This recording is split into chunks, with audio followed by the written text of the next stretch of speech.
নাক্স ভূমিকার প্রথম কথা হচ্ছে একে তিনটা স্টেজে চিনতে হয়। এর একটা ইনফ্যান্টাইল স্টেজ আছে, এর একটা চিলড্রেন স্টেজ আছে এবং সবচেয়ে প্রমিনেন্ট হচ্ছে এর অ্যাডাল্ট স্টেজ।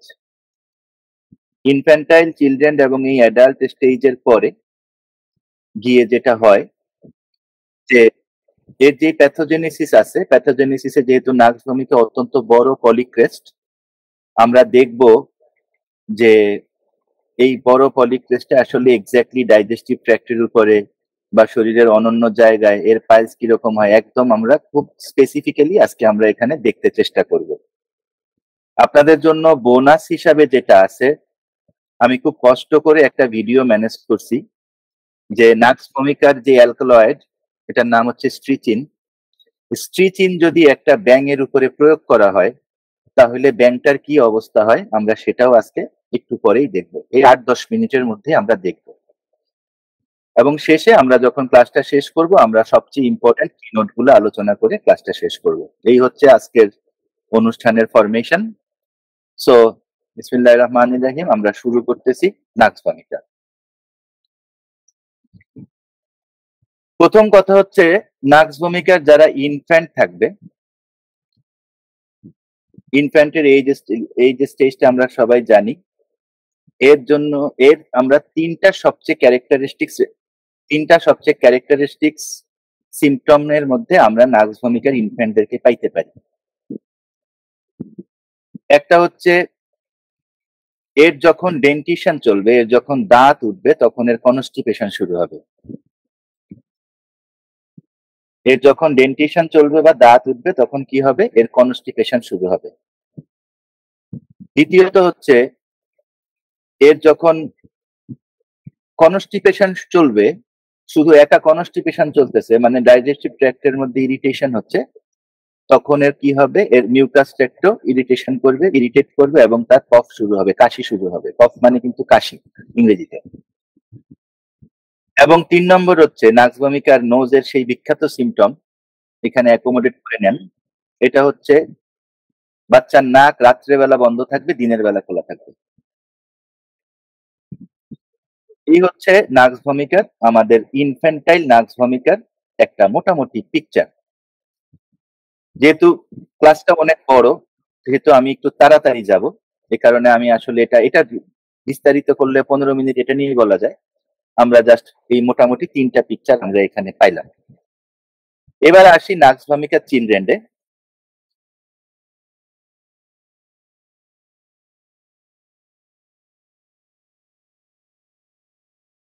যেটা করে এটা কিন্তু খুব সিরিয়াসলি করে। নাক্স ভূমিকার বাচ্চারা যেটা করে এটা কিন্তু খুব সিরিয়াসলি করে। এবং নাক্স ভূমিকার বাচ্চা 2 রকম হয়, একটা হচ্ছে মেডোরিনামের আগের স্টেজ। মেডোরিনাম আমার ইউটিউবে দেয়া আছে, দেখবেন। মেডোরিনামের মতো ডেয়ারিং টাইপের বাচ্চা হয়, অথবা কি হয়, পজিটিভ বা অপটিমিস্টিক হয়। 3 নম্বর হচ্ছে এদের ইরিটেবিলিটির সাথে কনকমিটেন্ট হিসাবে, এদের জিআইটি মানে গ্যাস্ট্রোইন্টেস্টিনাল ট্র্যাক্টের ঝামেলার সাথে কনকমিটেন্ট হিসাবে এদের ইরিটেবিলিটি থাকে। গ্যাস্ট্রোইন্টেস্টাইনাল ট্র্যাক্টে এদের গ্যাঞ্জাম, সাথে হচ্ছে ইরিটেবিলিটি। চতুর্থ হচ্ছে নাক্স ভূমিকার, আমরা যখন মাইন্ড দেখবো তখন দেখবো নাক্স ভূমিকার সবচেয়ে বড় প্রবলেম হচ্ছে ওর ইগো। সুতরাং আপনি যদি তার দিকে আঙ্গুল তুলে কোনো কথা বলেন, এটা কিন্তু সে কখনোই মেনে নেবে না। এটা আমরা যখন অ্যাডাল্ট স্টেজটা দেখবো তখন আমরা কমপ্লিটলি দেখবো। সুতরাং মনে রাখবেন, নাক্স ভূমিকার বাচ্চারা কিন্তু কোনো ভুল করে জিন্দেগিতেও স্বীকার করবে না যে এটা তার ভুল ছিল। এটা হচ্ছে তার মেন্টাল লক্ষণের সবচেয়ে ইম্পর্টেন্ট মেন্টাল লক্ষণের একটা লক্ষণ। এবং এই বাচ্চারা যদি ডেয়ারিং স্টেজে চলে যায়, এই বাচ্চারা যদি বেয়াদব স্টেজে চলে যায়, তখন যেটা হবে, এটা ছেলে যদি হয় বাবার সাথে খুব বাজে সম্পর্ক তৈরি হয়ে যাবে তার অ্যাডোলেসেন্সে, তার কৈশোরে। ঠিক আছে? এবং নাক্স ভূমিকার খুব বড় একটা মেন্টাল ট্রেইট হচ্ছে এরা কিন্তু ইনজাস্টিস সাপোর্ট করতে পারে না। এটাও আমরা মেন্টাল অ্যাডাল্ট স্টেজে দেখব। সুতরাং সরি, এদের কিন্তু মানে আপনি আপনার এক বাচ্চাকে অনেক বেশি আদর করবেন আর নাক্স ভূমিকাকে কম আদর করবেন, এটা কিন্তু সে ইয়ে করবে না। সে সবসময় আপনার প্যারেন্টের লেভেলে, ফ্যামিলির লেভেলে, স্কুলের লেভেলে, বন্ধু বান্ধবের লেভেলে কি করে, একটা ফেয়ার প্লে এক্সপেক্ট করে। আর নাক্স ভূমিকার মধ্যে যেহেতু স্ত্রী চিহ্ন আছে, অ্যালকালয়েড, আমরা জানি স্ট্রেমোনিয়ামের মধ্যেও কিছুটা স্ত্রী চিহ্ন আছে, সুতরাং স্ট্রেমোনিয়ামের স্ত্রী চিহ্নটাও কিন্তু তার এই ফিয়ার অফ ডার্কনেস এর প্রবলেম তৈরি করে। আর যে সমস্ত মানে এটা তো আসলে ইনডিসপোজিশন, এই ইনডিসপোজিশনের কারণে যদি কারো কোনো বাচ্চার মধ্যে স্টিচিং গিয়ে যদি তার বডিতে যদি কোনো ঝামেলা হয়, তাহলে কি হবে, তার মধ্যে কোনো কোনো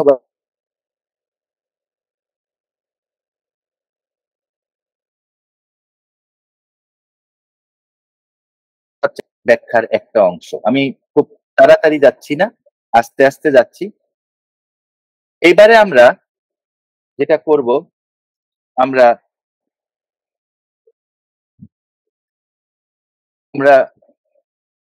অ্যাডাল্ট নাক্সে চলে যাব। গিরিধর বিশ্বাস স্যার আসছেন, হয়তো আরো অনেক সিনিয়র স্যার আসছেন, আমি মাত্র গিরিধর বিশ্বাস স্যারকে দেখলাম। স্যারকে অনেক ধন্যবাদ, স্যার স্যারের সময় দিয়েছেন, আমাদের সবচেয়ে সিনিয়র মোস্ট স্যার, স্যারকে নববর্ষের শুভেচ্ছা। আমরা অ্যাডাল্ট নাক্সে চলে যাচ্ছি। অ্যাডাল্ট নাক্সে যাওয়ার সময় আমরা একটু স্যামুয়েল হ্যানিম্যান স্যারের আমরা সেই বিখ্যাত উক্তি পড়ব এবং আমরা দেখব যে আসলে এই উক্তিটার যৌক্তিকতা এখন কতটুকু। উনি কি বলছেন, উনার নাক্সের প্রুভিং এ কি বলছেন? উনি বলছেন যে nux is more frequently needed by persons. কোন ধরনের পার্সন? অ্যান অ্যাংশাস, চিন্তিত, জেলাস, হিংসুটে, ফিয়েরি, প্রচন্ড রাগী, হট টেম্পারমেন্ট, বদমেজাজি, ম্যালিসিয়াস, মানুষের ক্ষতি করে, উইকেড, দুষ্ট, ইরেসকেবল ডিসপোজিশন। এই হচ্ছে স্যামুয়েল হ্যানিম্যানের নাক্স ভূমিকার ব্যাখ্যা। সত্যি কথা হচ্ছে 230-40 বছর পরে এসে আমরা আসলে নাক্সকে এইভাবে অনেকটুকুই পাই না, বা পাই যেভাবে, সেটা আসলে এরকম ভাবে এক লাইনে লিখে ফেলার মতন না। এর কারণ কি? প্রথম কথা হচ্ছে, আপনারা সবাই জানেন যে স্যামুয়েল হ্যানিম্যান সাহেবের প্রুভিং গুলাকে যখন ভিয়েনা প্রুভিং দিয়ে আবার করা হয়, তখন কিন্তু দেখা গেছে যে স্যামুয়েল হ্যানিম্যান সাহেবের প্রুভিং গুলা সব ঠিক ছিল। তাহলে প্রবলেম কি? তাইলে আমরা যে বলতেছি যে এই যে এই কথাগুলো যে উনি বলছেন, অ্যাংশাস, জেলাস, ফিয়েরি, হট টেম্পারমেন্টের, এগুলো তো সব নেগেটিভ কথা, ম্যালিসিয়াস, উইকেড, ইরাসকেবল। এটার ঘটনাটা কি? ঘটনা হচ্ছে উনি নাক্স ভূমিকা প্রুভিং করছেন, এবং নাক্স ভূমিকা যদি আপনি প্রুভিং করেন তাহলে আসলে এটাই পাবেন। কিভাবে আমি সেটা বুঝলাম, চলেন আমরা একটা ভিডিও দেখি। এটা একটা ডিজিটাল ফার্মাকোলজিক্যাল ল্যাব প্রসিডিউর। এই ল্যাব প্রসিডিউরে আপনারা সবাই দেখতে পাচ্ছেন যে এখানে নাক্স ভূমিকা একটা ব্যাঙের উপরে, নাক্স ভূমিকার যে স্ট্রিচিন আছে এটা একটা ব্যাঙের উপরে প্রয়োগ করা হবে, এবং আপনারা দেখবেন যে ব্যাংকটার কি অবস্থা হয়, তার সিএনএস এর কি অবস্থা হয়। আমি একটু আগে দিই, তাহলে আপনারা এখান থেকে আমি শুরু করি। আপনারা কি আমার কথা শুনতেছেন? সিদ্দিক স্যার, আমার কথা শোনা যাচ্ছে? জি স্যার, শোনা যাচ্ছে। এই দেখেন, ব্যাংকটার মধ্যে স্ট্রিচিন দেওয়া হলো, ইনজেকশন দেওয়া হলো, ঠিক আছে, তার লিম্ফ নোডে দেওয়া হলো। এবার দেখেন ব্যাংকটা কি করে, দেখেন।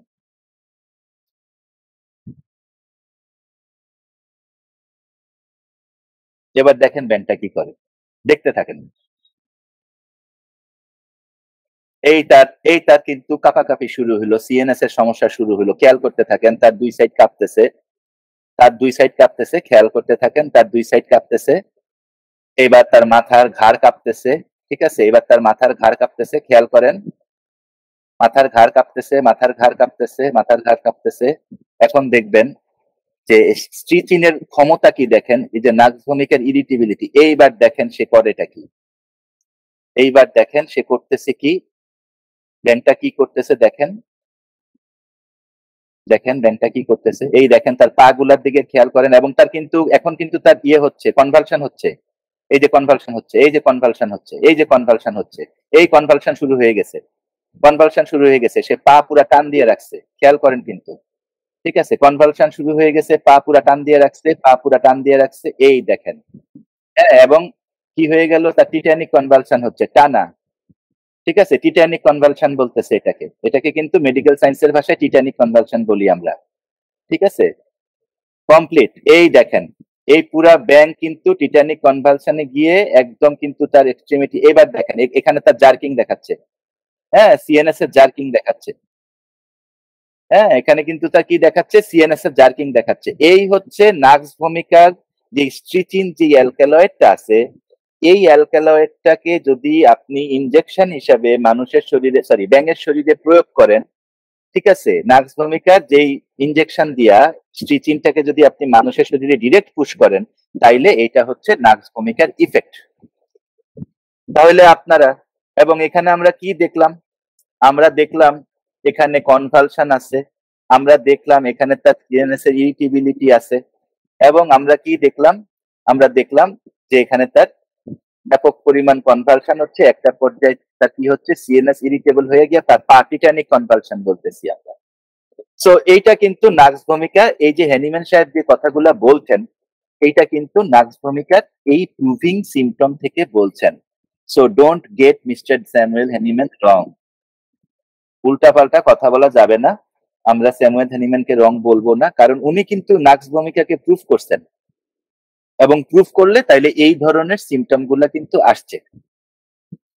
ঠিক আছে, এইবার এটা তো প্রুভিং, কিন্তু আমরা কিভাবে আসলে ক্লিনিকে নাক্স ভূমিকা, আমরা যখন দেখবো, আমরা একটা ফসফরাসের রোগী, একটা ভিরাট্রামের রোগী, একটা সিপিআর রোগী, একটা জিঙ্কামের রোগী, একটা সালফারের রোগী, লাইকোপোডিয়াম, ম্যাঙ্গানাম, ম্যাগনেশিয়া গ্রুপ, আমরা মোটামুটি সমস্ত গ্রুপের রোগীরাই যখন আমাদের ক্লিনিকে আসেন, আমাদের সামনে গুগল মিটে বা জুমে বসেন, তখন কিন্তু আমরা বুঝি যে এই রোগীটা আসলে এই রকম হইতে পারে।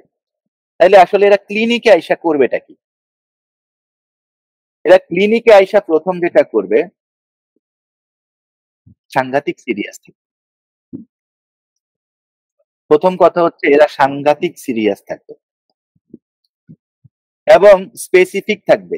এরা আপনাকে বলবে 1982 সালের 13ই এপ্রিল বিকাল 4টার সময়, 1982 সালের 13ই এপ্রিল 4টার সময় আমি ফুটবল খেলতে গিয়া পাইছি ব্যথা।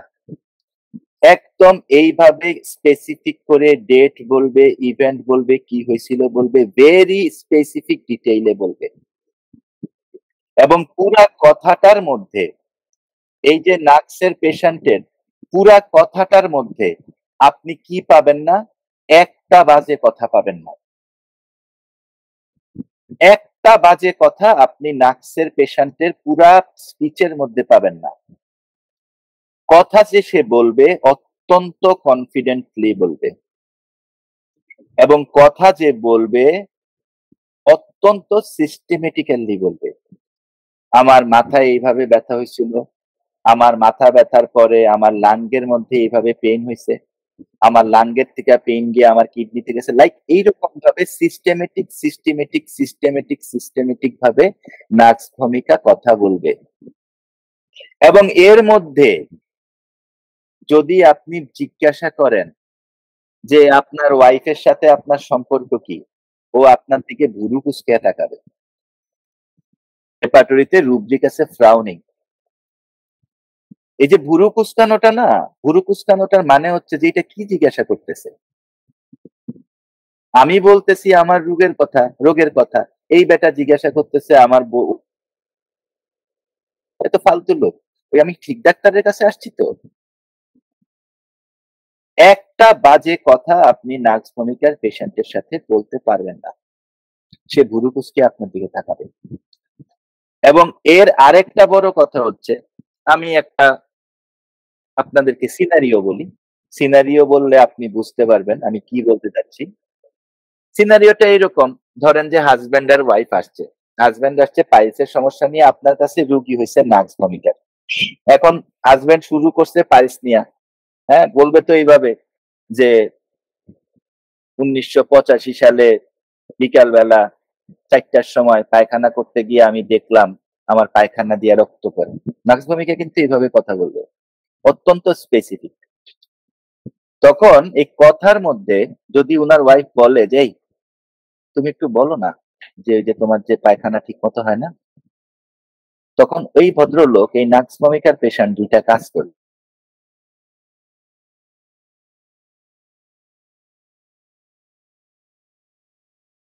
এটা বলবে আমাকে বলতে দাও। তো বেটা আবার কথা বলা শুরু করছে। এখন একটু পরে গিয়া বউ বলবে, এই তুমি বলো না তো তোমার বেশি বেশি ঠান্ডা লাগে। তখন বেটা আবার বলবে যে এই আমাকে বলতে দাও, আমি তো বলতেছি না, আমাকে বলতে দাও, আমার শেষ হোক, তারপরে তোমার কথাগুলা বলবো স্যারকে।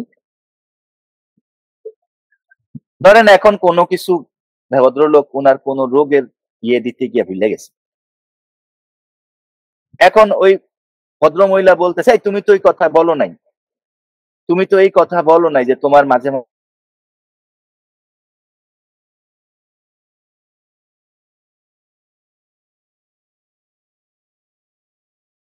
ফাইল, এই হলো ফাইল, এই আমি চেয়ার থেকে উঠলাম, তুমি আমার চেয়ারে এসে বসো, তুমি স্যারের সাথে কথা বলো, আমি কোনো কথা বলবো না। কারণ কি? এই যে ভদ্রলোক এই যে সিন ক্রিয়েটটা করলো, এর কারণটা কি? কারণটা হচ্ছে নাক্স ভূমিকা is averse to being disturb. Nux ভূমিকাকে আপনি ডিস্টার্ব করতে পারবেন না, আপনি তারে বিরক্ত করতে পারবেন না, সেটা কোনো কাজেই পারবেন না।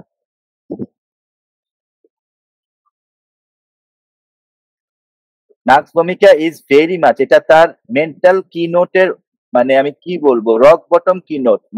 নাক্স ভূমিকা is very much averse to being disturb, very much averse to being disturb. এবং এই যে এভার্স টু বিং মানে ডিস্টার্ব, এই এভার্স টু বিং ডিস্টার্ব কেন হয়? কারণ হচ্ছে এদের মধ্যে প্রচন্ড রকম অ্যাম্বিশন থাকে। এদের মধ্যে অ্যাম্বিশনটা কিরকম থাকে জানেন? এই যে আমি যে প্রথমে যে ছবিটা দিছি না, এইরকম, ঠিক এরকম এরকম থাকে, যে সবুজের মধ্যে, সবুজ পাতার মধ্যে ঠিক কমলা ফুল হইয়া, ঠিক সবুজের মধ্যে যেরকম কমলা জল জল করে, এই রকম ধরনের এদের মধ্যে অ্যাম্বিশন থাকে।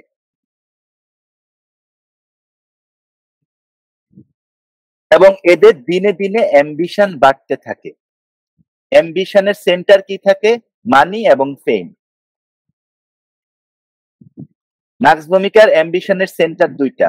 বাচ্চা, বাচ্চা হিরোইন খাইতেছে, বউ গিয়া অন্য বেটার সাথে প্রেম করতেছে, ওর টাইমই নেই। ওর কথা হচ্ছে মানি অ্যান্ড ফেম। এই হচ্ছে নাক্স ভূমিকার মূল কথা, মানি অ্যান্ড ফেম। ওর মানি দরকার, ওর খ্যাতি হোক, মান হওয়ার দরকার। ঠিক আছে?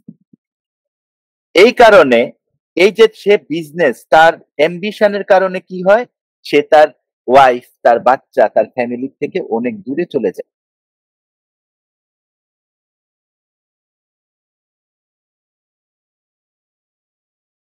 Attempts to family and children, সে নিজের থেকেই দূরত্ব তৈরি করে। কারণ হচ্ছে সে জানে আমি এগুলার দিকে তাকাইলে কি হবে। যেমন আমার এক রুগী আছে, রুগী কিসের রুগী হচ্ছে অত্যন্ত বড় আলসারেটিভ কোলাইটিসের। এই রোগের হাজবেন্ড হচ্ছে ব্যাংকের খুব ভালো চাকরি করে, বাংলাদেশি টাকায় ৩-৪ লাখ টাকা বেতন পায়। এই বেটা করে কি, ব্যাংকে বৈশা বৈশা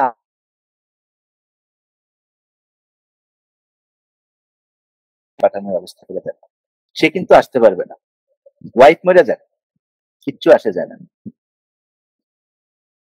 mind escape attempts to family and children, বাচ্চা কাচ্চা ফ্যামিলির দিকে নাকজমি তাকানো টাইম, কারণ তার অ্যাম্বিশন এটা দিন দিন বাড়ে, অ্যাম্বিশন ইনক্রিজড। ঠিক আছে? এবং এই যে তার অ্যাম্বিশন, এই অ্যাম্বিশনের মধ্যে যদি আপনি ইন্টারাপ্ট করেন, ইন্টারাপশন কথাটার অর্থ কি? যেমন ধরেন আমি আর গিরিধর বিশ্বাস স্যার কথা বলতেছি ফোনের মধ্যে, এখন ফোনের মধ্যে টুটুট টুটুট টুটুট টুটুট টুটুট করে আরেকটা শব্দ হচ্ছে, এটা কিন্তু ইন্টারাপশন।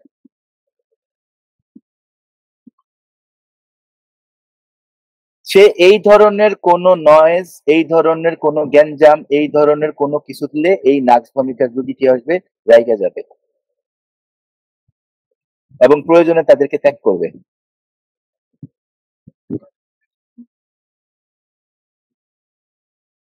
ঠিক আছে, এবং এই ভদ্রলোক, ইনাকে আপনি যেই কাজ দিবেন সে এই কাজ যে কোনো ভাবে হোক করবে। এই ভদ্রলোক, আপনি ওনাকে যে কোনো কাজ দিবেন, যে কোনো ভাবে হোক এই কাজ সে তুলে নিয়ে আসবে। কুকর কুক, সরি এটা ভাই হাউ আসছে না, সরি আমি এটার বানানটা আসলে ঝামেলা হয়ে যায়, আমি লিখে দিই, চেঞ্জ করে দিই, এটা বাই হুক অর ক্রুক হবে। ঠিক আছে, তো সে কি করবে, এটা কি করবে, সেটা ইয়ে করে ফেলবে, যে কোনো ভাবেই হোক সেটা করবে।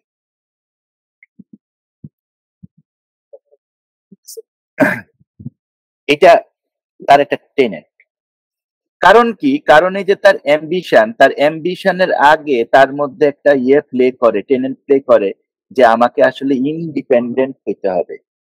এবং যেহেতু সে জানে সে হার্ড ওয়ার্ক করতে পারে, যেহেতু সে জানে সে ইন্ডিপেন্ডেন্ট হইতে চায়, যেই বেটার হার্ড ওয়ার্কার, যেই বেটার মনে প্রচন্ড অ্যাম্বিশন আছে, আর যেই বেটার ইন্ডিপেন্ডেন্ট, যে আমি আসলে কারোর দিকে তাকানোর টাইম নাই, ঠিক আছে, হ্যাঁ, কারোর দিকে তাকানোর টাইম নাই, আমার কিসের টাইম আছে, আমার শুধু নিজের কাজ করার টাইম আছে, তখন এই ভদ্রলোকের মধ্যে কি করে, একটা ইগোটিজম গ্রো করে। এবং এর ইগো সালফারের ইগোর কাছাকাছি ইগো। এর ইগো ওদিকে গেলে, সিফিলিটিক ডিসপ্রেশিয়াতে গেলে, মায়াজমে গেলে অরামের ইগোর কাছাকাছি ইগো, মানে মেটালের ইগোর কাছাকাছি ইগো, মিনারেলের ইগোর কাছাকাছি ego. Sulphur mineral, aurum metal. ওই নাক্স কিন্তু নিজে একটা প্ল্যান্ট, এর মধ্যে এই পরিমাণ ইগো গ্রো করে। এবং এর এইগুলা সব মিল্লা সে কি করে, সে যে কাজটা করে, ওই যে মানি অ্যান্ড ফেম, ঠিক আছে, কি হয়, business matters in, absorbed business matters in, anxiety business about, cares full of about his business। এখানে বিজনেস মানে ব্যবসা না, বিজনেস মানে নিজে যে একটা করতেছে সেটা। তার মানে কি, এই নাক্সের রোগীটা business mattering, business about, full of about his business, মানে ও নিজের কাজের বাইরে, ও কিন্তু দুনিয়ার কোনো কিছু নিয়ে ওর চিন্তা করার টাইম নেই। এবং এই কারণে এই রুগী কি করবে, যখন তার অফিসের কাজ শেষ হবে, কিন্তু অফিসের সময় শেষ হয়ে গেছে, অফিসের কাজ বাসায় নিয়ে আসবে, খুব কম রেমেডি অফিসের কাজ বাসায় নিয়ে আসে, এর মধ্যে নাক্স একটা। সে অফিসের কাজ বাসায় নিয়ে আসবে, হ্যাঁ, এবং এই বিজনেসকে কিয়া করতে গিয়ে, এবং তার ইগোটিজম, তার ইন্ডিপেন্ডেন্ট ভাব এবং অ্যাম্বিশন, সবগুলা মিল্লা তার মধ্যে কি হয়, এক্সট্রিম ইরিটেবিলিটি তৈরি হয়, এক্সট্রিম সেন্সিটিভিটি তার মধ্যে গ্রো করে। ওর বাইরে ও আর কিন্তু কিছু চিন্তা করতে পারে না, ওই যে বিজনেস যেটা, ওইটার বাইরে সে আর কোনো কিছু, কারণ তা তো সবুজের মধ্যে লাল ফল হয়ে জন্মাইতে হবে, কমলা ফল হয়ে জন্মাইতে হবে। এই হচ্ছে এক্সট্রিম ইরিটেবিলিটি, এক্সট্রিম সেন্সিটিভিটি, নার্সের ব্যাখ্যা। এটা যেরকম ভাবে এইচসি অ্যালেন লিখে গেছেন, এগুলো কিন্তু প্রুভিং ডাটা, অসুস্থ অবস্থার ডাটা। সব সময় কথাটা বললি, কথাটা খুব মনোযোগ দিয়ে ভাইবেন, প্রুভিং ডাটা সব সময় অসুস্থ অবস্থার ডাটা, প্রুভিং ডাটা সুস্থ অবস্থার ডাটা না। বিহেভিয়ারাল ম্যাটেরিয়া মেডিকেলের কাছ থেকে। ওকে, এরপরে কি আইসা দাঁড়ায়, এরপরে আইসা দাঁড়ায় যে এই বিজনেস যখন সে বড় করতে চায়, বিজনেস যখন সে করতে চায়, এটা তার কাজ, সেটা চাকরি হইতে পারে, বাকরি হইতে পারে, হকারি হইতে পারে, এয়ারলাইন্স সিইও হইতে পারে, এ কি করবে, এক সব সময় কি চাইবে, এ কিন্তু যুদ্ধ করে উপরে উঠতে চাইবে, মাইন্ড ফাইট ওয়ান্টিং।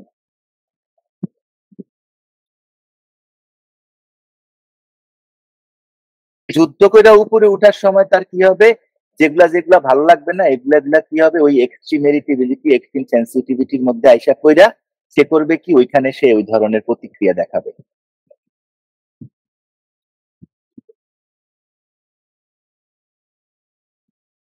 এবং এই ফাইট ওয়ান্টিং এর পরে এই ফাইট করতেছে, তার তো অনেক উপরে উঠতে হবে, এখান থেকে তার আসে কি, সেই নাক্স ভূমিকার বিখ্যাত মাথা ব্যথার ব্যাখ্যা আসে।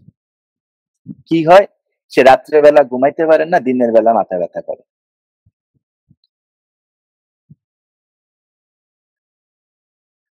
কারণ রাতে হয়তো কাজ করে।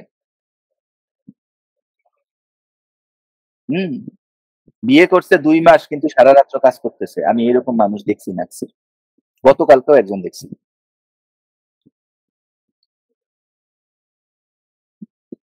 তো এই হচ্ছে internal night watching, loss of sleep deprivation এর ব্যাখ্যা।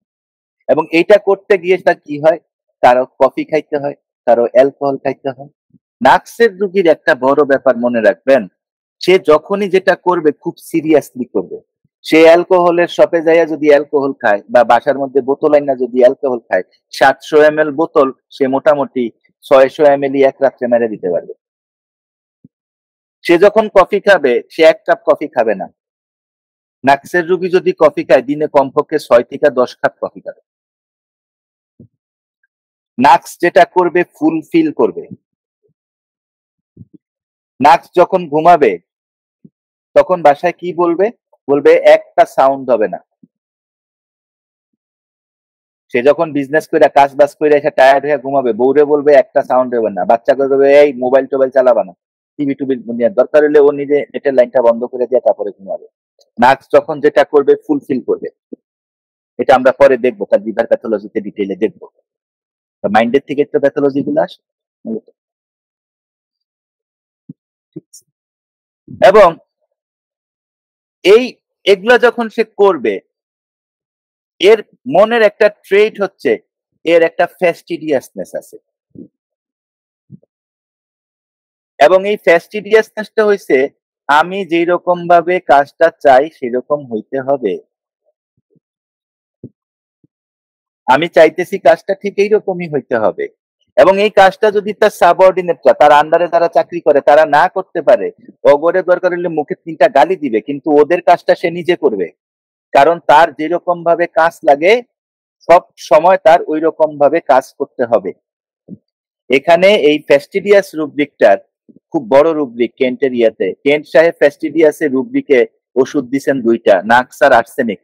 আর আমাদের বনিংহাউসেন সাহেব ফ্যাস্টিডিয়াস রুব্রিকে ওষুধ দিচ্ছেন 3টা, নাক্স, আর্সেনিক এবং গ্রাফাইটিস। ঠিক আছে? সো নাক্সের ফ্যাস্টিডিয়াসনেসটা কিরকম আর আর্সেনিকের ফ্যাস্টিডিয়াসনেসটা কিরকম, এটা একটু বুঝা নেওয়া দরকার। নাক্সের ফ্যাস্টিডিয়াসনেস হচ্ছে আমি যেই কাজটা করতেছি ওইটা এফিশিয়েন্ট হইতেছে কি না। আর আর্সেনিকের ফ্যাস্টিডিয়াসনেস হচ্ছে আমি যেই কাজটা করতেছি ওইটা দেখতে সুন্দর হইতেছে কিনা, ওইটার অ্যাপিয়ারেন্স ঠিক আছে কিনা। এই কারণে আর্সেনিকের ঘর গোছানো না থাকলে আর্সেনিকের মাথা গরম হয়ে যায়। নাক্সের ঘর না, নাক্সের কোনো কিছুই গোছানো থাকে না।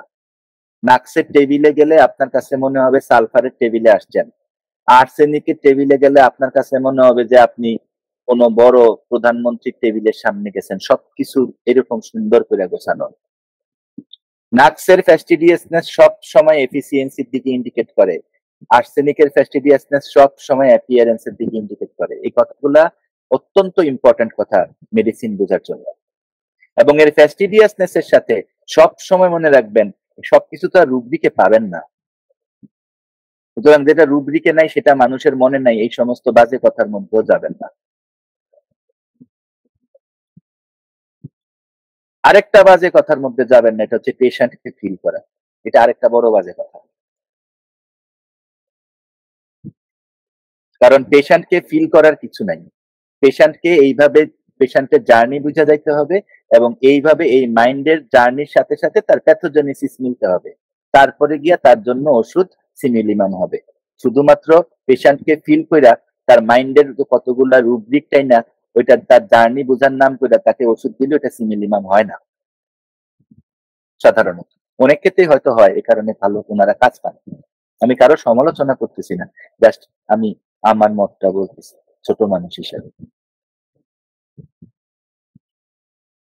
সুতরাং ফ্যাস্টিডিয়াসনেস এর সাথে আর আর্সেনিক কি করবে? আর্সেনিকের আন্ডারে যদি কেউ থাকে তবু যে তুই আমার কাজ করে দে, আও কিন্তু কোনোদিন সাবঅর্ডিনেটের কাজ করবে না। আমি স্পেশালি কথাটা এই কারণে এখানে লিখছি, ও জীবনে কোনোদিন আর্সেনিক কোনোদিন তার সাবঅর্ডিনেটের কাজ করবে না। আর্সেনিক বলবে তুই আমার কাজ করে দে। আর্সেনিকের রুগী আইসা ঘরে অসুস্থ হইলে বউরে করবো মাথা টিপো, বাচ্চা বড়রা রে করবো তুই আমার পিঠের মধ্যে উঠা পাড়া, ছোটরা রে করবো তুই আমার চুল টান।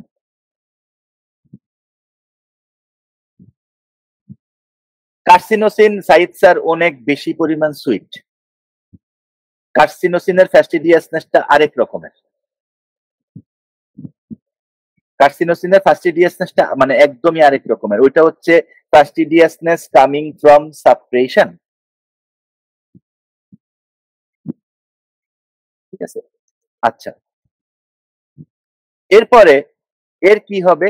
এই ফ্যাস্টিডিয়াসনেস এর কারণে, এই ফাস্টিডিয়াসনেসটা তাইলে কি আমরা শুনলাম ইফিশিয়েন্ট কিনা। এর ফাস্টিডিয়াসনেস এর এখানে যদি আমি কাইটা ইফিসিয়েন্সি লিখে দেই যে মাইন্ড ইফিসিয়েন্সি ডিজায়ার ফর, তাইলেও হয়তো ভুলা হবে না, যদিও রুব্রিক পাবেন না এরকম, তাই লিখি নাই, ইচ্ছা করছিল লিখতে। তো এখানে কি হবে? এখানে হচ্ছে এই ফাস্টিডিয়াসনেস এর কারণে ইফিসিয়েন্ট করার জন্য কাজটাকে কি হবে? এর মধ্যে যেহেতু এই বেটা খায় অ্যালকোহল, অ্যালকোহলের একটা প্যাথোজেনেসিস আছে বডিতে, যেহেতু এই বেটা খায় সিগারেট দিনে 50টা, যেহেতু এই বেটা খায় কফি দিনে 7 কাপ 8 কাপ, কি হবে? মাইন্ডের মধ্যে স্লোনেস তৈরি হবে, এবং সেই স্লো মাইন্ডকে কিন্তু সে এনজয় করে। He is not actually very much concern about that slowness, because কারণ কি? কারণ হচ্ছে এখন হচ্ছে খেলাটা, এই ফাস্টিডিয়াসনেস এবং এই স্লোনেস মিল্লা কি হবে? ফাস্টিডিয়াসনেস এবং স্লোনেস তখন একসাথে তার মধ্যে ইন্টারপ্লে করতে থাকবে, এবং এখান থেকে নাক্স ভূমিকার পারফেকশনিজম এর ব্যাখ্যা চলে আসে। দিস ইজ দ্য পারফেকশনিস্ট নাক্স ভূমিকা। এখন নাক্স ভূমিকার পারফেকশনিস্ট কিরকম? আমি ঢাকা শহরের জিগাতলায় অনেক দিন ছিলাম। তো এক ভদ্রলোক, উনি কি করতেন? উনি রাত্র 11টার সময় আমাদেরকে, এই গরমের দিনে, এই মে জুন মাসে যখন আম টাম চলে আসে, আমাদেরকে ফলের জুস খাওয়াইতেন। অনেক বিখ্যাত দোকান, এখনো মনে হয় আছে কিনা জানি না, আমি 2009 চলে আসছি জিগাতলা থেকে। তো সেই সময়ের কথা আমি বলতেছি, ঠিক আছে? এটা হচ্ছে এই ভদ্রলোক করে কি পারফেকশনিস্ট এরা কিরকম? এরা করে কি, এই ব্যাটার সামনে ধরেন 30 জনের লাইন দাঁড়ায় আছে, আর তার এক একটা জুস দিতে লাগতেছে 20 মিনিট করে। কেন লাগতেছে জানেন? সে জুসটা, সে আমটাকে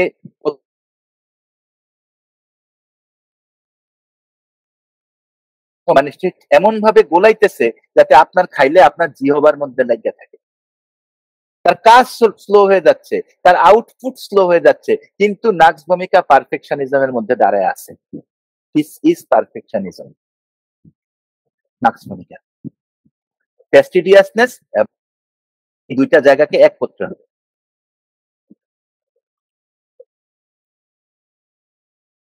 এই দুইটা জায়গাকে এক করতে হবে, তখন এর পারফেকশনিজমের ব্যাখ্যাটা আমাদের কাছে অত্যন্ত ক্লিয়ার হয়ে যাবে। ঠিক আছে? এবং এই পারফেকশনিজম দুই দিকে নাক্স ভূমিকাকে নিয়ে যায়। হয় সে তার কোম্পানিতে খুব ভালো পজিশনে চলে যায়, সে is the top of his company, is on top of his company, বসের তার ছাড়া হয় না, কারণ এত এত ইফিশিয়েন্ট লোক কই পাইব? যে বেটায় রাত জায়গা কাজ করে, যে বেটায় সকালবেলা সবার আগে আসবে, যে বেটায় কাজ করতে করতে করতে মরে যাইব তার জন্য, এরকম লোক তো এই জমানায় পাওয়া যাবে না। ঠিক আছে? কিন্তু এই নাক্স ভূমিকা অধিকাংশ সময় যেটা করে, এই পারফেকশনিজম করতে করতে করে কি, এরা করে কি, এরা বসের কাঙ্ক্ষিত আউটপুট দিতে পারে না। তখন হয় কি, বউরে কাঙ্ক্ষিত পয়সা আইনা দিতে পারে না, ফ্যামিলিতে হয় বউরে পয়সা দিতে পারে না, অফিসে হয় বসের আউটপুট দিতে পারে না, তখন কি হয় এই বউয়ে জামাইয়ে গন্ডগোল লেগে যায়, আর ওদিকে অফিসের মধ্যে বসে কর্মচারীতে গন্ডগোল লেগে যায়। এটাকেই বলছে elements from chief and subordinate between. এবং নার্স ভূমিকা কিন্তু আমরা পরে দেখবো ফেল করে এই কারণে। নার্স ভূমিকা কিন্তু ফেল করে, জীবনের শেষ মুহূর্তে এসে নার্স ভূমিকা রোগীরা সাধারণত ফেল করে। এবং এই যে এই ডিসকর্ড গুলো তৈরি হয়, ঠিক আছে, এখন বস যদি বলে যে না তুমি আমি যেভাবে বলছি তোমার এইভাবে করতে হবে, কিন্তু শুনবে না, কারণ এ তো পারফেকশনিস্ট, এ কিন্তু শুনবে না। আপনি যাই বলেন, চাকরি থাকুক আর না থাকুক গুলি মার, ও তো নাচ, ও তো ইগো ভরা, ওর কনফিডেন্স ভরা, ও ইন্ডিপেন্ডেন্ট, ও হার্ড ওয়ার্ক করতে জানে, ও অ্যাম্বিশাস, ও আপনারে বার্তা দিবে নাকি? ও আপনার কথা শুনবে না। এজ এ রেজাল্ট তার সাথে একটা গ্যাঞ্জাম লেগে যায়। কিন্তু এই যেহেতু নাচ, যেহেতু সে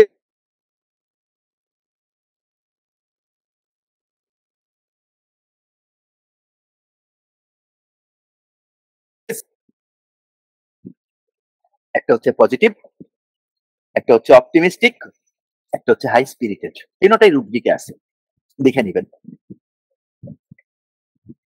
সে প্রচন্ড পজিটিভ থাকবে, সে প্রচন্ড অপটিমিস্টিক থাকবে, সে প্রচন্ড হাই স্পিরিটেড থাকবে। কিন্তু গ্যাঞ্জামটা লাগে হচ্ছে এর পজিটিভনেসটা আবার অন্যরকম। এর অপটিমিজম হচ্ছে আমি ওইখানে গেলে ভালো হইতে পারে খারাপ হইতে পারে, নাক্স কিন্তু ওর চিন্তা করবে আমি ওইখানে যাম, ওইটা আমি নিয়ে আসবো। আরে মন্ত্রীরা পয়সা দিতে হলে কিসে, মন্ত্রী রুমে গিয়ে ঢুকে বলবো যে আপনার কয় টাকা লাগবে বলো, এই হচ্ছে নাক্স। এই কারণে একটা রুব্রিক আছে, খুবই ইন্টারেস্টিং রুব্রিক, মাইন্ড বিউএনসি অল্টারনেটিভ ডিসপন্ডেন্সি। বিউএনসি শব্দটা বোঝানোর জন্য এই রুব্রিকটা আমি দিচ্ছি। বিউএনসি শব্দটা আমি বাংলাটা পাই নাই, আমি আপনাকে বুঝাই, আপনাদেরকে আমি আমি যেরকম ভাবে বুঝি ওইটা আমি বুঝাই।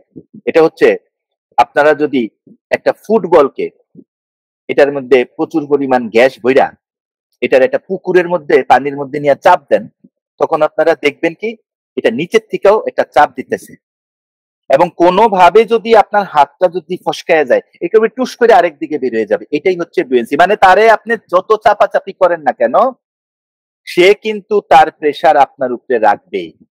কারণ কি? কারণ তার ইগোটিজম। কারণ কি? কারণ তার অ্যাম্বিশন। কারণ কি? কারণ তার অপটিমিজম, তার হার্ড ওয়ার্কিংনেস। সে করতে পারে, হে কুকর গ্রুপ যে কোনো কিছু করবে। এবং এইটার সাথে যখন সে এত কিছু কইরাও মানুষের জন্য, অফিসের জন্য, বউয়ের জন্য, পরিবারের জন্য বউরে টাকা আইনা দিতে পারলো না, তখন কি আসবে? তার ডিসপন্ডেন্সি আসবে। এবং এই ডিসপন্ডেন্সি আসার পরে দেখা যাবে যে তার থেকে একটু অযোগ্য লোক, কারণ তার ইনজাস্টিস এর উপরে প্রচন্ড, সে কিন্তু ইনজাস্টিস সাপোর্ট করতে পারে না, তার থেকে অযোগ্য লোক আইসা অন্য তার থেকে ভালো জায়গায় চলে আসছে, তখন তার মধ্যে কি আসবে? জেলাসি আসবে। এবং এই জেলাসি কি করবে? তার ডাইজেস্টিভ ট্র্যাক্ট পর্যন্ত এই জেলাসি তাকে নিয়ে যাবে, ডাইজেস্টিভ ট্র্যাক্ট পর্যন্ত তাকে এই জেলাসি মানে বহন করে দিতে হবে। This is the jealousy. সুতরাং এক বাক্যে লিখলেই হবে না, হ্যানিম্যান সাহেবের ওই কথা ওইটা প্রুভিং এর সিমটম, ওইটা বিহেভিয়ারের সিমটম না, বুঝতে হবে, ঠিক আছে? এবং এর যেহেতু এর কোনো অবস্থাতেই কোনো ধরনের ইনজাস্টিস সাপোর্ট করতে পারে না, কখনোই নার্স ভূমিকা এরা কিন্তু ইনজাস্টিস সাপোর্ট করতে পারে না। কারণ আমি বাচ্চাদেরকে চিলড্রেনটা যখন দেখাইছিলাম তখন আপনাদের মনে আছে আমি বলছিলাম যে এক্সপেক্ট ফেয়ার প্লে। ক্লাব্যতা কইলে তো বুঝবো না রাব্বি ভাই, এই কারণে বলিনি। Expect fair play. সাইড ভাইয়ের কমেন্ট আমি দেখি নাই, চলে গেছে, পরে দেখবো না। Expect fair play. সুতরাং এ কিন্তু কখনো কোনো ধরনের ইনজাস্টিস সাপোর্ট করতে পারে না। এবং এই ধরনের এই ইনজাস্টিস করতে করতে যখন সে তার লিমিটের শেষ কাছাকাছি চলে আসে, যখন বুঝে যে না এই বউও আমারে বুঝতেছে না, অফিসও আমারে বুঝতেছে না, তখন চিন্তা করে নিশ্চয়ই আমার কাছে আমার কোনো না কোনো কিছু কমতি আছে। Dilution is poor. নিশ্চয়ই আমার কোনো না কোনো কিছুর কমতি আছে। Dilution is poor.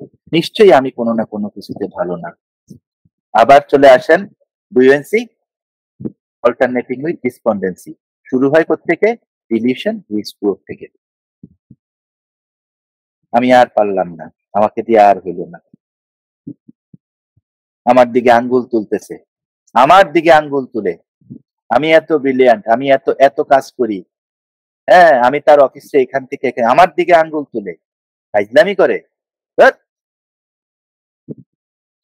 নিশ্চয়ই আমার কোনো সমস্যা আছে, আমি আর পারবো না, ভাল লাগে না, করবো না।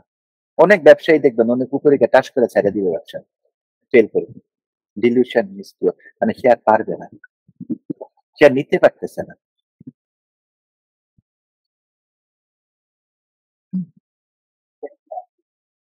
এবং এই ডিলিউশন যত গ্রো করতে থাকে তত কি হয়, তার আর কাজকর্ম করতে ইচ্ছা করে না, আর কাজকর্ম নাচ করতে চায় না। বিজনেস ইনক্যাপাসিটি ফর,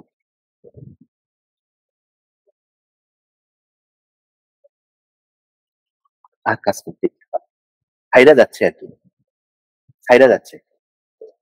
এবং এই কারণে এরপরে তার ভাবনা আসে, এই সময় তার ভাবনা আসে যে আমি আর আমার দিয়ে কিছু শেষ হয়ে গেছে, যা হয়েছে যান, ভুলে যাও, ভুলে যাও, ভুলে যাও, সাকসেস নেভার, কখনোই আমি আমাকে দিয়ে কিছু হবে না। ঠিক আছে? এবং তার এই এই পজিশনে আইসা তার শেষ যেই মানসিক ইয়ে আসে যে সবকিছু, এখানে ডাই মানে মারা যাওয়া না, এখানে ডাই মানে সবকিছু শেষ হয়ে যাওয়া। ঠিক আছে, ডাই অ্যাবাউট টু, সবকিছু শেষ হয়ে গেছে। এই হচ্ছে তার মেন্টালি। আমি একটা দেড়টা লেয়ার হয়তো এখানে আছে, আমি পুরোটা দিতে পারবো না, তাইলে তো 2-3 ঘন্টার আলোচনা লাগবে, এত সময়ও নাই, রমজান মাস, আমাদেরকে খুব ভালোভাবে এটা প্যাথোজেনেসিস দেখতে হবে। এই মোটামুটি এটা হচ্ছে তার মেন্টাল প্রেজেন্টেশন। এবার আসেন আমরা এর শুধুমাত্র একটু স্ফিয়ার অফ অ্যাকশনটা একটু দেখে আমরা এর প্যাথোজেনেসিসে চলে যাব। সেরিব্রোস্পাইনাল অ্যাক্সিস, যেটা আমরা দেখাইছি যে একটা ইনজেকশন পুশ কইরা, এটার নাম কি, স্টিচিনের একটা ইনজেকশন একটা ব্যাঙের উপরে পুশ করলে ব্যাংটার কি অবস্থা হয়, ভিডিওতে আমরা ওটা দেখাইছি। সেরিব্রোস্পাইনাল অ্যাক্সিসে সে নার্ভ এসে কিভাবে কাজ করে সেটা আমরা দেখাইছি। বাকি থাকে তিনটা, digestive organ, stomach, liver and bowel, এরপরে হচ্ছে রেসপিরেটরি অর্গান। এবার আমরা ডাইজেস্টিভ অর্গানের দিকে একটু চলে যাই। ডাইজেস্টিভ এরিয়ার সাথে নাক্স ভূমিকার ডাইজেস্টিভ প্রবলেমের সাথে সবচেয়ে বড় যেটা কনকমিটেন্ট, রুগীটা যেভাবে চিনবেন, এটা হচ্ছে সে হেডেক নিয়ে আসবে।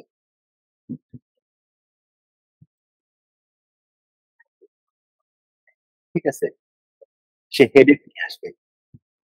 হেডেকটা কোথায় হবে? অক্সিপুটে হবে, মাথার পিছন দিকে হবে, বা বাম বাম চোখের উপরে হবে।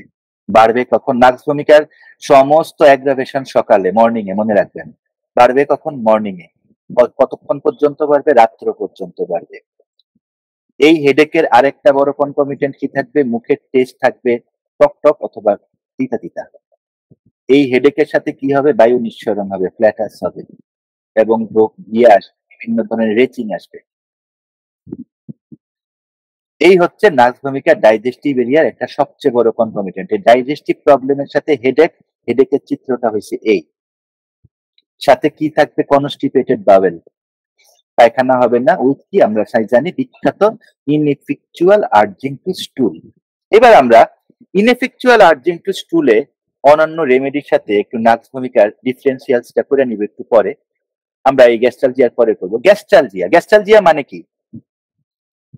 এখানে যারা আছেন কেউ কি বলতে পারবেন গ্যাস্ট্রালজিয়া মানে কি, ক্লিনিক্যাল অর্থ কি?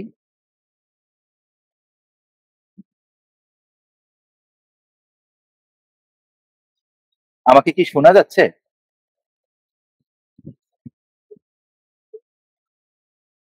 সিদ্দিক স্যার, আমাকে শোনা যাচ্ছে? শোনা যাচ্ছে, শোনা যাচ্ছে স্যার। গ্যাস্ট্রালজিয়ার অর্থ? জি sir. Gastric means stomach, gastric means stomach, অর্থাৎ গ্যাস্ট্রালজিয়া, স্টমাকের ডিসফাংশন। Thank you sir. তাহলে স্যার স্যার আপনি বললেন না স্যার, আপনি বললে তো স্যার যা মানে আপনি তো স্যার জানেনই স্যার, আমি তো স্যার আপনার জিজ্ঞাসা মানে আপনি তো স্যার আমার সিনিয়র, আমি স্যার আপনাকে জিজ্ঞাসা করিনি নিশ্চয়ই। মানে আমি আমার যারা সমবয়সী বা ছোট আছেন তারা যদি একটু কাইন্ডলি বলেন মানে গ্যাস্ট্রালজিয়া মানেটা কি? হ্যাঁ সাইদ ভাই বলেন। Pain in stomach. কোন স্টমাকে? স্টমাকের কোথায়? এটা বলতে পারবো না। Stomach, pain in stomach. না না না না না, এটা এভাবে হবে না। গ্যাস্ট্রালজিয়ার একটা নির্দিষ্ট জায়গা আছে। আগে তো প্যাথোজেনেসিস বুঝতে হবে। না না না, ইনফ্লেশন না, ও ইনফ্লেশন অফ দ্য স্টমাক না, মানে প্যাথোজেনেসিসটা মানে ওইটার গ্যাস্ট্রালজিয়ার পেইনটা তো একটা জায়গায় হয়, একটা জায়গায় পেইন হইলে ওটাকে গ্যাস্ট্রালজিয়া বলা হয়। ওই আমি জানতে চাচ্ছি ওই জায়গাটা কোথায়। এপিএসটি মানে কি স্যার? Epigastric reason. এই আপনারা আমরা কিন্তু সাব্বির ভাইয়ের একটা কফি খাওয়াবো। হ্যাঁ সাব্বির ভাই সবচেয়ে কারেক্ট আনসারটা দিছে, epigastric region. Thank you Sabbir ভাই, ঠিক আছে, সবচেয়ে কারেক্ট আনসার। গ্যাস্ট্রালজিয়া মানে হচ্ছে এপিগ্যাস্ট্রিক অঞ্চলে পেইন হয়। দেখেন আমরা হোমিওপ্যাথি করি এই জায়গাগুলো না, আমাদের যারা আসি আমরা আমাদের সবার একটু, যে আমাদের গিরিধর স্যার কিন্তু এটা ঠিকই বুঝে ফেলছে। স্যার তো আমি আটকে দিলাম, নাহলে স্যারও এই কথাটাই বলতেন। এগুলো কিন্তু একটু বুঝতে হবে। গ্যাস্ট্রালজিয়া মানে পেটে ব্যথা না, এপিগ্যাস্ট্রিক রিজিয়নে পেইন হলে। সাব্বির ভাই আপনি আমার কাছ থেকে একটা কফি পাওনা রইলেন, ঠিক আছে। এপিগ্যাস্ট্রিক অঞ্চলে পেইন হলে মানে গ্যাস্ট্রালজিয়া, এটাকে গ্যাস্ট্রালজিয়া বলে। অ্যাগ্রাভেশন কখন? Most of the time eating after. মাঝে মাঝে কি হয়, এটা এমটি স্টমাকে, খালি পেটেও এটা কি হয়, ঠিক আছে, এই পেইনটা আসে। শুরু হবে কি, সিমটমটা কি দিবে? স্টার্ট ফ্রম এপিগ্যাস্ট্রিয়াম, পিছনের দিকে যাবে, ব্যাকের দিকে যাবে, বিভিন্ন ডিরেকশনে যাবে। এটা কিন্তু পেরিওডিক, সাধারণত পেরিওডিক থাকে। হ্যাঁ, চায়না সালফ এগুলোর মতন মূলত। মর্নিং এ অ্যাসোসিয়েটেড উইথ কি? ভমিটিং। ভমিটিং এর ম্যাটার কি? সোর ম্যাটার। সাথে কি? ইনএফেকচুয়াল আর্জিং টু স্টুল। পেইনের ক্যারেক্টার কি? গ্রিপিং, ক্লয়িং ক্যারেক্টার, এবং true picture of gastric irritability. এটা হচ্ছে গ্যাস্ট্রালজিয়া, এটা হচ্ছে নাক্স ভমিকার গ্যাস্ট্রালজিয়া। আগে আমরা দেখলাম ডাইজেস্টিভ এরিয়াতে কি হয়, হেডেক, ডাইজেস্টিভ গ্যান্ডামের সাথে তার হেডেকের একটা কনকমিটেন্ট দেখলাম, এখানে দেখলাম গ্যাস্ট্রালজিয়ার ব্যাপারটা পুরা দেখলাম।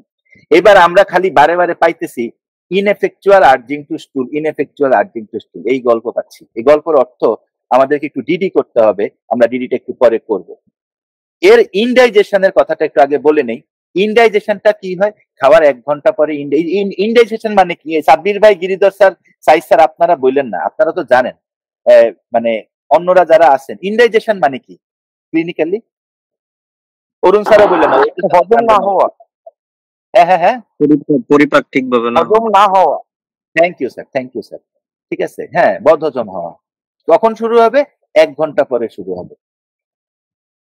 এর সাথে থাকবে কি? Violent thirst.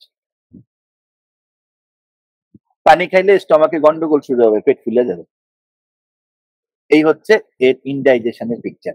এগুলো কিন্তু খুব স্পেসিফিকলি মনে রাখতে হবে, এত রেপাটরি করা যাবে না। এগুলো রেপাটরিতে ওইভাবে ঘুরতে বোর হয়ে যাবে পেশেন্টের সামনে। অজীর্ণ, মনির ভাই থ্যাংক ইউ। অজীর্ণ তো বুঝবো না, আপনি ভালো বাংলা জানেন দেখা, ওইটা আপনার বলতে হবে বদহজম। ঠিক আছে, আচ্ছা।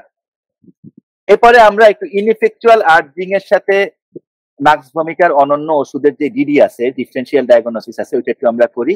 2 ভাগে করব। একটা হচ্ছে কনস্টিপেশন, কারণ নাক্স ভমিকার রোগী তো কনস্টিপেটেড থাকে, তাহলে ইনএফেকচুয়াল আর্জিং এর সাথে কনস্টিপেশন এক করলে একটা ওষুধ তো নাক্স ভমিক, আর একটা হচ্ছে লাইকো। এখানে অপিয়াম আসলো কেন? অপিয়াম আসবে না, সরি, একটু দাঁড়ান, এটা কাটি, সরি, হ্যাঁ সরি। আচ্ছা, ইনএফেকচুয়াল আর্জিং এর সাথে কনস্টিপেশন থাকলে নাক্স ভমিকার সাথে ডিডি আসবে প্রথম লাইকো, ঠিক আছে। লাইকোর সবচেয়ে বড় ডিডি কি? এই রেকটাম এবং অ্যানিউসের মধ্যে একটা কজড বাই কনস্ট্রিকশন,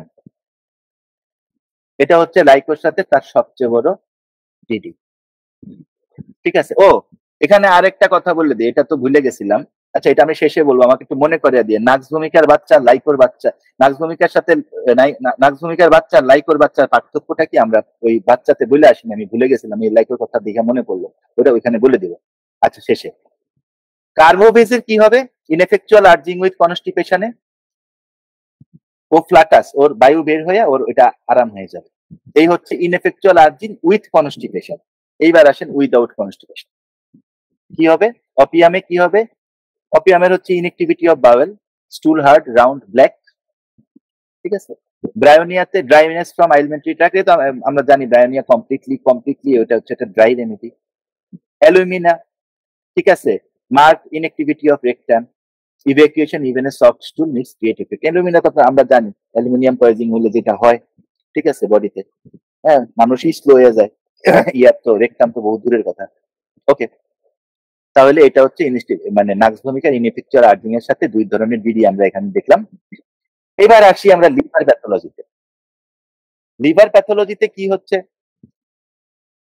প্রথম হচ্ছে লিভারের গ্যাঞ্জাম গুলা কেন হয়? প্রথম হচ্ছে indulge access to excess alcohol. Excess মানে কত ঝামেলা হয়ে গেছে, তো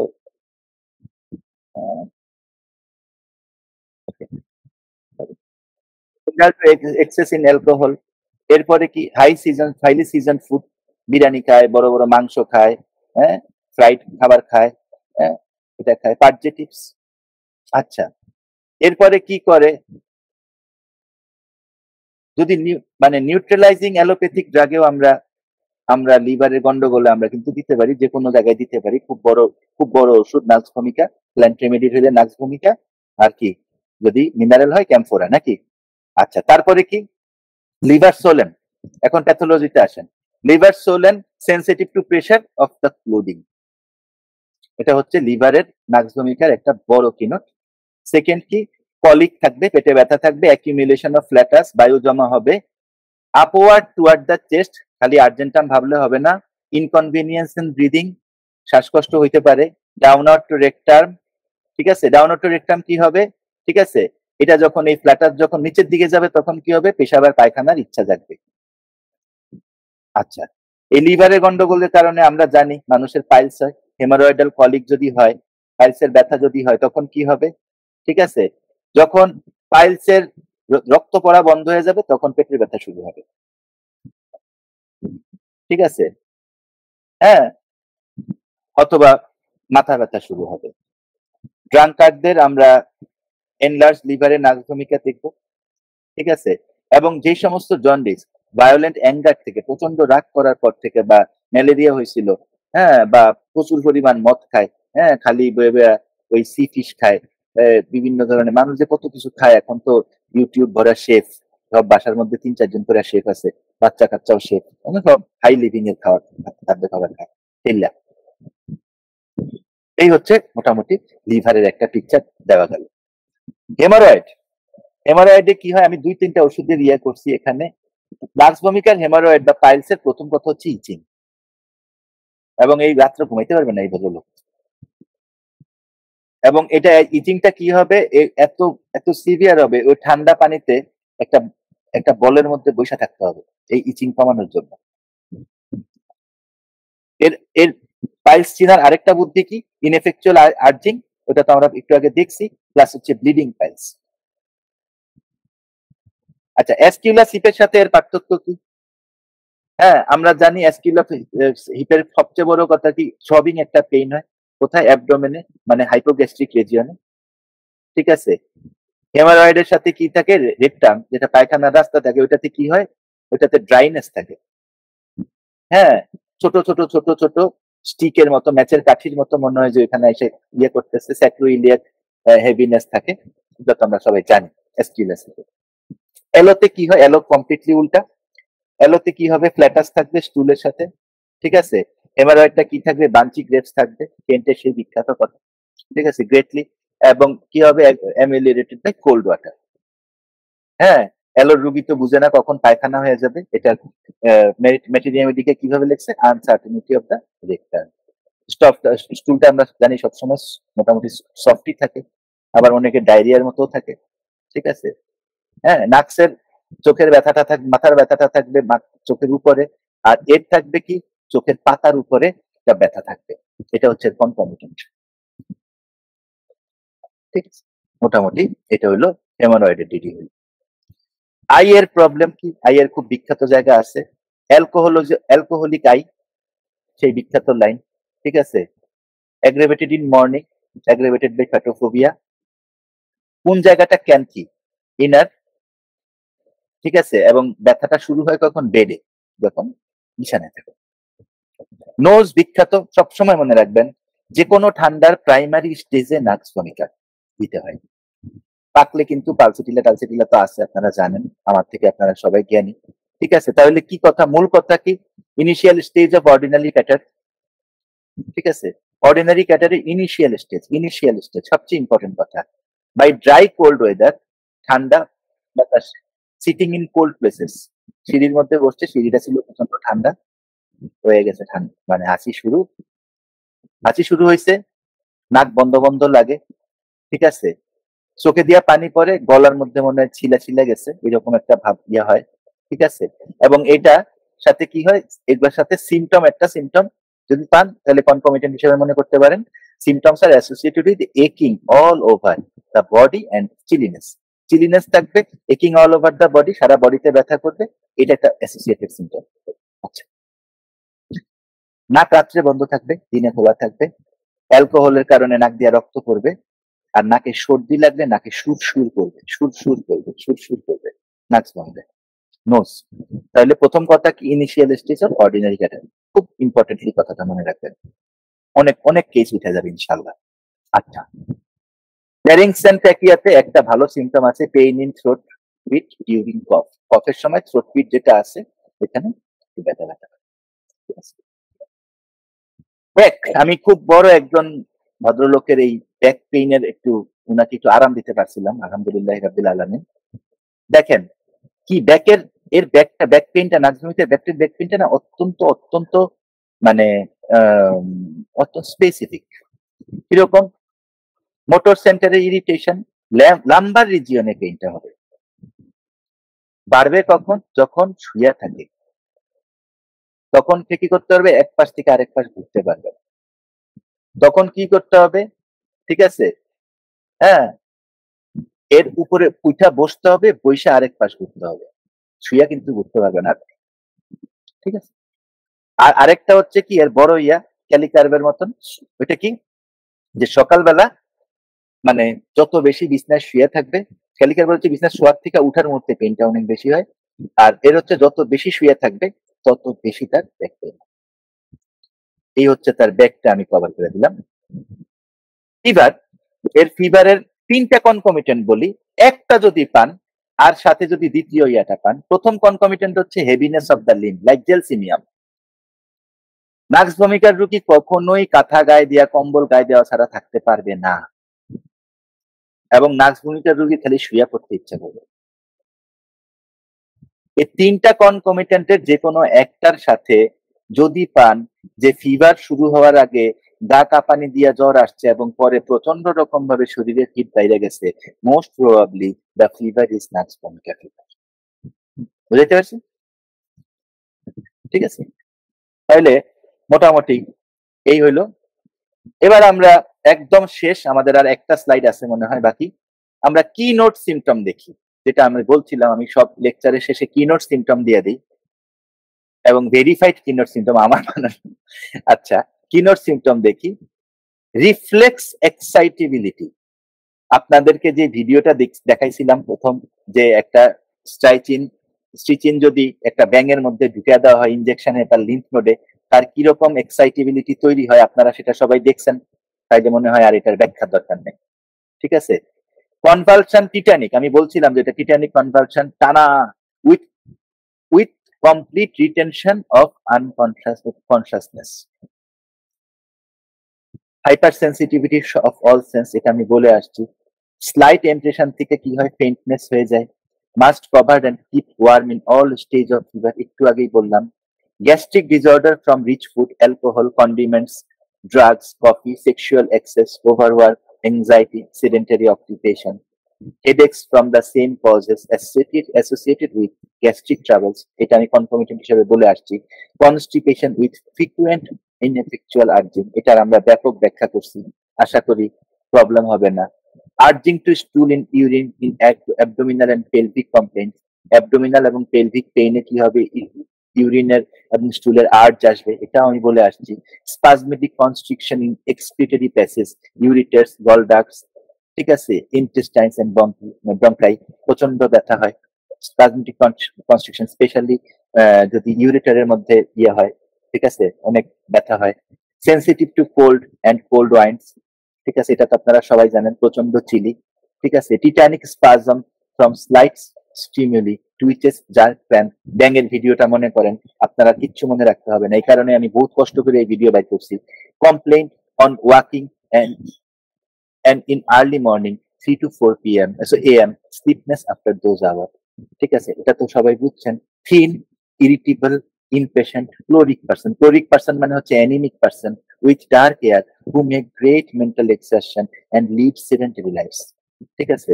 persons addicted to wine, যারা ওয়াইন খায়, কফি খায়, লিপার খায়, কন্ডিমেন্টস খায়, ড্রাগ খায়।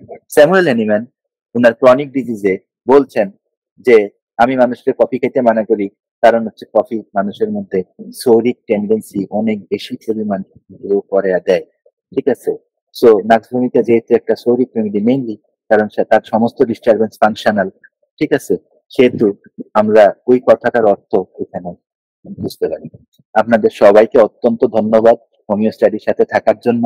আপনারা সবাই ভালো থাকবেন।